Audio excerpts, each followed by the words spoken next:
Nowhere do we need common ground more desperately than in our discussions of race. I have experienced the pain of discrimination. I know what it feels like to be pulled over for no reason, to be followed around the store while I'm shopping.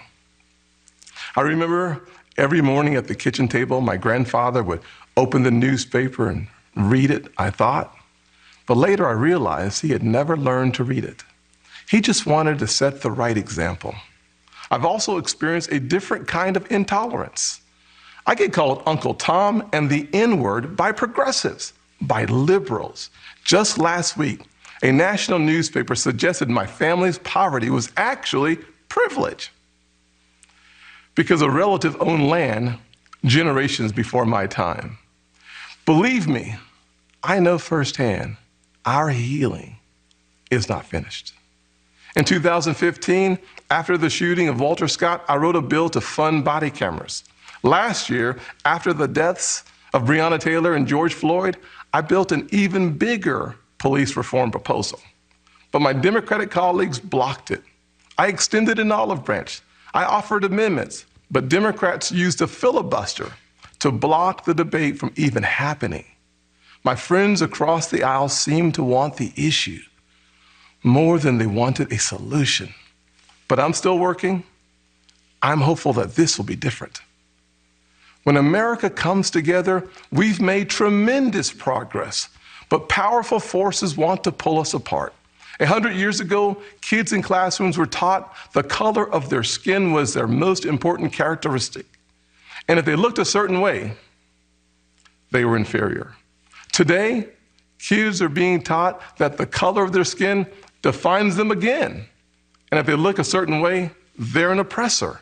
From colleges to corporations to our culture, people are making money and gaining power by pretending we haven't made any progress at all, by doubling down on the divisions we've worked so hard to heal.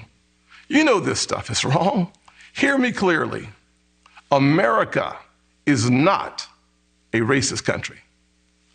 It's backwards to fight discrimination with different types of discrimination. And it's wrong to try to use our painful past to dishonestly shut down debates in the present.